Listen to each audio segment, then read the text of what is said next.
حضرت عبداللہ ابن عمر رضی اللہ تعالیٰ عنہ بیمار ہو گئے، شدید علیم تھے، طبیعت مبارک میں کمزوری آ گئی، کچھ کھانے کو دل نہیں کرتا تھا، گھر والے بار بار کہتے کچھ کھا لیجئے کچھ کھا لیجئے، نہیں کھاتے تھے۔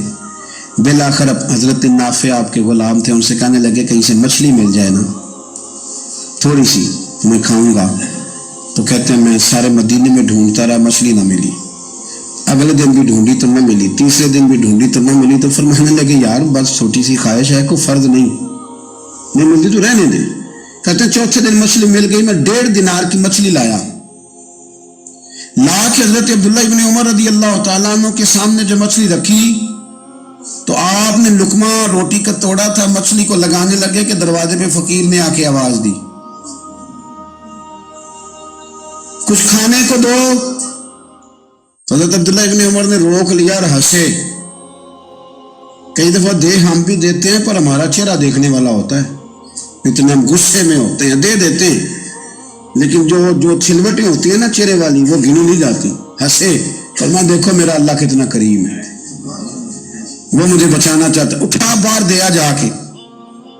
تو خادم اب حکم کا پابند تھا، وہ لیت اللہ تو کر نہیں سکتا تھا، وہ گیا اور جا کے دے آیا۔ فقیر جب سارے محلے سے آٹا اکٹھا کر لیتے ہیں تو پھر ایک جگہ جا کے بیچتے بھی ہیں۔ دے آیا، وہ 2 گلیاں آگے گزرا تو میں پیچھے دوڑا گیا، میں نے کہا سچ بتا کھانی ہے کہ بیچنی ہے؟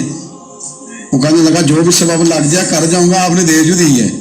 تو کہتا ہے میں نے اس سے کہا کہ یہ 1.5 دینار کی میں نے خریدی تھی، اگر تو 2 دینار کی مجھے بیچ دے تو آج کل مچھلی مدینے میں مل نہیں رہی تو میں اپنے آقا کو دے دوں گا، وہ یہی کھائیں گے، بیمار ہیں۔ تو کہنے لگا جی بسم اللہ، مجھے کیا اعتراض ہے، 2 دینار مل رہے ہیں، 1.5 کی مچھلی، اور 1.5 کی بھی کسی نے نہیں خریدنی تھی، اب تو پک گئی۔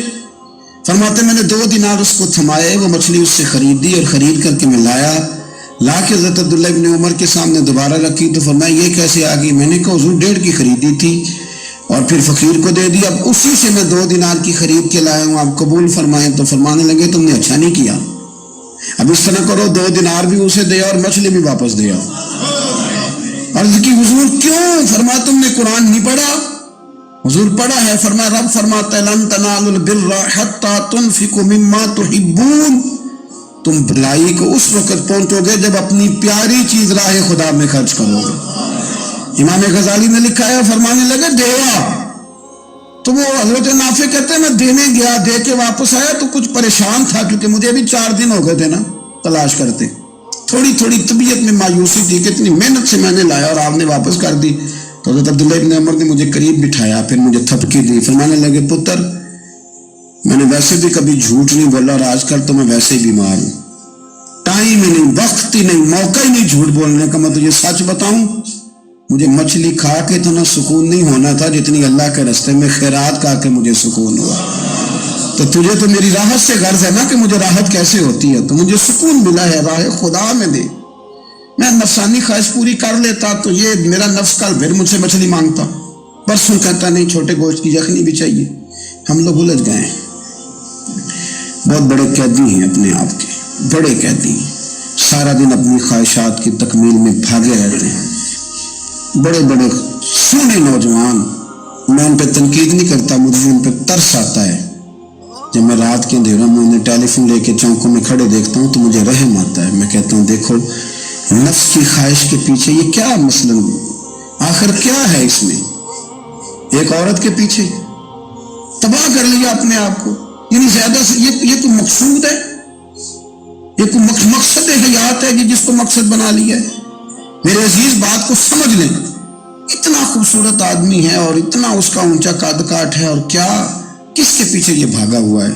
بڑا سمجھدار، دانشور، عقل مند آدمی، ذی روح بندہ، لیکن اس کا سٹیٹس آپ یہ ملاحظہ کریں کہ وہ 20-40 ہزار کی خاطر جھوٹ بولتا ہے، دھوکہ دیتا ہے، فریب اور فراڈ کرتا ہے۔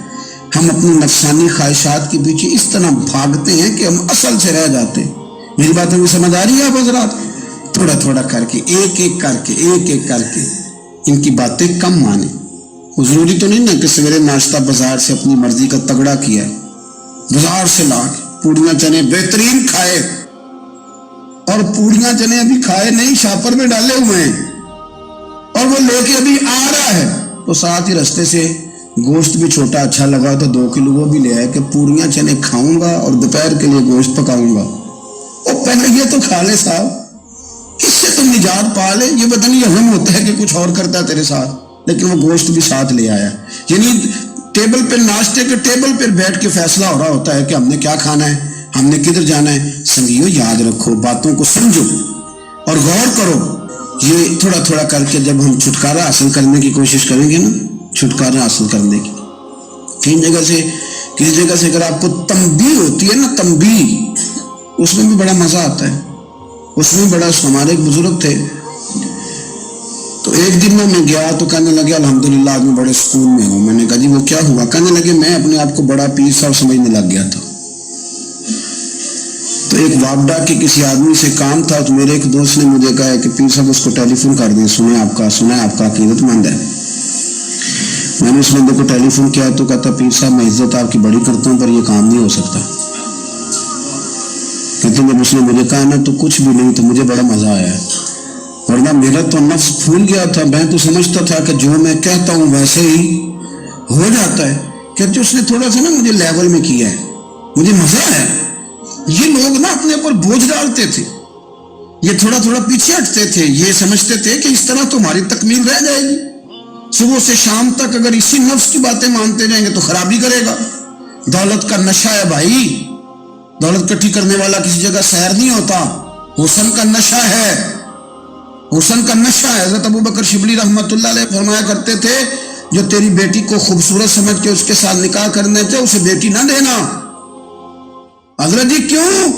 فرمایا حسن تو تھوڑے دن کے بعد ختم ہو جائے گا، پھر وہ اس کی قدر نہیں کرے گا، وہ تو کہیں اور منہ مارتا پھرے گا۔ حضرت ابو بکر شبلی رحمۃ اللہ تعالی علیہ کی بیٹی خوبصورت تھی، ایک نوجوان کہنے لگا میرا نکاح کر دیں۔ آپ فرمانے لگے پتر تو 1 مہینے کے بعد آنا، کر دوں گا، بڑی موٹی تازی خوبصورت صاحبزادی۔ تو حضرت نے اسے دوائی کھلائی، اسے پخانے لگ گئے، جو پخانہ کرتی ایک مٹکے میں سنبھال دیتے۔ تھوڑا وقت گزرا تو وہ ہڈیوں کا پنجر بن گئی، مہینے بھر میں دست اتنے آئے کہ کمزور ہو گئی۔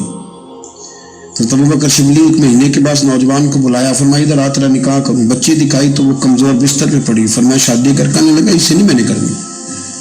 فرمایا یہ وہی ہے؟ کہنے لگا جی نہیں۔ فرمایا تو کہتا تھا مجھے عشق ہے، کدھر گیا تیرا عشق؟ کہنے لگا حضرت صاحب آپ کیسی بات کر رہے ہیں؟ فرمایا ادھر آ۔ پھر وہ مٹکا جس میں گند رکھا تھا وہاں لے گئے، فرمانے لگے تیرا اس کے ساتھ عشق تھا، یہ تیرا عشق۔ فرمایا اسے تو میں 4 دن روٹی کھلاؤں گا پھر تندرست ہو جائے گی، لیکن میں دیکھنا چاہتا تھا کہ تو میری بیٹی سے پیار کرتا ہے یا اس کے چہرے پہ آنے والی کچھ وقت کے لیے سرخی سے پیار کرتا ہے، اس لالی سے پیار کرتا ہے جو جوانی کے وقت بچوں اور بچیوں پہ آتی ہے۔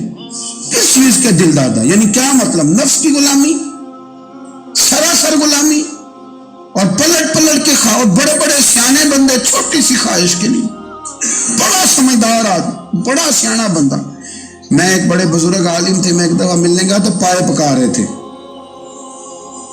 خود پائے پکا رہے تھے، تو وہ بڑے پیار کی بات ہوتی ہے نا جی، تو تامت باندھی ہوئی اور بڑی جناب خستہ حالی، اور وہ پائے پکا رہے ہیں۔ تو میں نے ان سے کہا حضرت جی پائے تو کسی اور نے بھی پکا لینے تھے، آپ بخاری لے کے بیٹھتے، چلو میری طرح کا کوئی بندہ آپ سے استفادہ بھی کر لیتا۔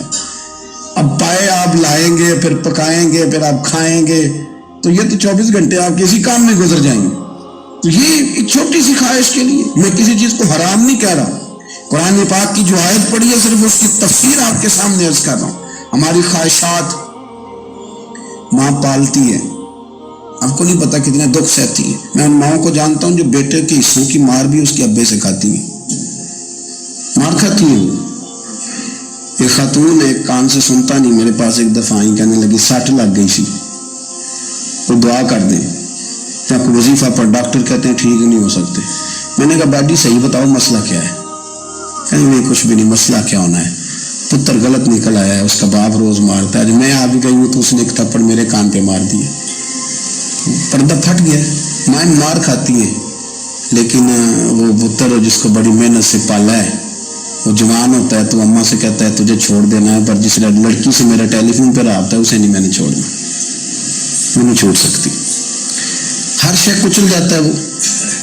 اماں کبھی بلیٹ کے رات کو سوچتی ہے کہ یہ تو میری کل کمائی تھی، میں تو آج بھی اس حصے کے تھپڑ اپنی گالوں پہ برداشت کر رہی ہوں، تو یہ کدھر گیا؟ اردشیر نام کا بادشاہ تھا۔ حضرت محدث ابن الجوزی آج سے کچھ 700 سال پہلے لکھتے ہیں، اردشیر بادشاہ بڑا خوبصورت تھا، جوان تھا، بڑا عقل مند تھا۔ اس نے اس طرح کے قریب کی ساری ریاستوں پہ قبضہ کر لیا، بڑا عقل مند زیرک تھا، قبضہ ہو گیا۔ ایک بادشاہ بڑا سخت تھا، اس کے ساتھ جب پنجہ آزمائی ہوئی تو اردشیر کہتا ہے اس پہ میرا قبضہ نہیں ہو رہا تھا، اور جب ہم نے ساری ریاستوں نے مل کے اس پر حملہ کیا تو ایک قلعے کے اندر قلعہ بند ہو گیا۔ اردشیر بڑا خوبصورت آدمی تھا، بڑا سمجھدار تھا، تو وہ بادشاہ قلعہ بند ہو گیا، اس نے کہا نکلنا ہی نہیں۔ اب وہ اندر بند ہے، یک بارگی حملہ کیا تو وہ بڑا قلعہ تھا، اس میں بند ہو گیا۔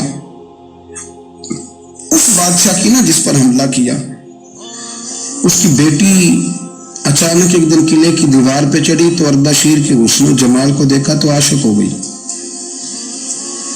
اور اپنے ہی باپ کے خلاف اسے کہنے لگی کہ اگر تم میرے ساتھ شادی کا وعدہ کرے نا تو میں تجھے رستہ بتاتی ہوں حملہ کرنے کا۔ اس نے کہا میرا وعدہ رہا، تو رستہ بتا۔ اس نے رستہ بتایا اس لڑکی نے، اور بادشاہ نے حملہ کیا تو اس کا باپ قتل کیا، اس علاقے پہ قبضہ کیا شادی کے وعدے پر۔ ہاں نفسانی خواہش مندے کو اندھا کر دیتی، نہیں سمجھ آتی اس کو میں کدھر جانا ہے، اندھا کر دیتی۔ حملہ کیا، اور جب اس لڑکی کو لے کے آیا نا اپنے محل میں،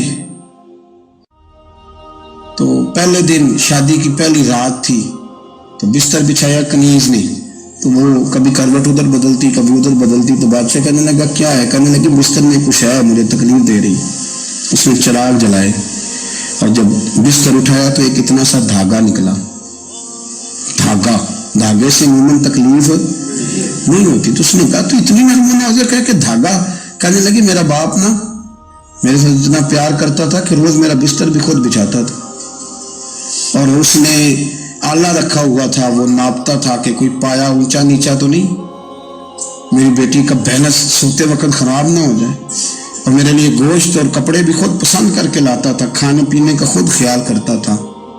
اردشیر کہنے لگا اچھا وہ اتنا پیار کرتا تھا، اور پھر تو نے اس کے ساتھ کیا کیا؟ کہنے لگا بلاؤ کنیزوں کو بلایا، فرمایا اس کو اٹھاؤ اور جلاد کے پاس لے جاؤ، اسے کہو کہ اس کے بال ایک گھوڑے کے ساتھ باندھے، پیر دوسرے گھوڑے کے ساتھ باندھے، اور ایک گھوڑا ادھر بھگا دے، کدھر بھگا دے؟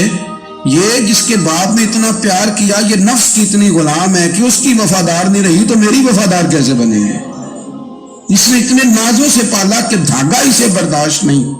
او یارو یاد رکھو، اگر نفس کی غلامی کرو اور بڑے بڑے وفاداروں کو چھوڑ کے غلامی کرو تو پھر کہو وفادار مل جائیں، کوئی بول لڑا نہ بول بیٹھی ان دے خصم ناراض بڑ بولیاں دے، کہاں سر کھائے تے بلبل ٹھنڈ پائے، بڑے فرق نہیں سجنا بولیاں دے، جڑیاں خصماں دی وچ رضا وسن، بھاگ جاگ جاندے انہاں گولیاں دے، آپ ادلیاں نو سردار پین تکے تے شرما والیاں نو جھوٹے ڈولیاں دے۔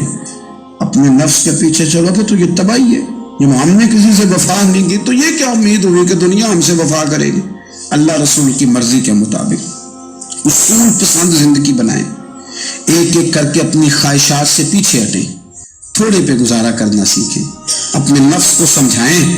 ضروری نہیں کہ روٹی ہر وقت مزے کے لیے کھائی جائے، کبھی کمر سیدھی کرنے کے لیے خشک روٹی بھی کھا کے دیکھو، کبھی سادہ کھانا اس پہ بھی اکتفا کرو، کبھی تھوڑا کر کے اچھے طریقے سے سادے کمرے میں بھی اللہ کو یاد کر کے دیکھو۔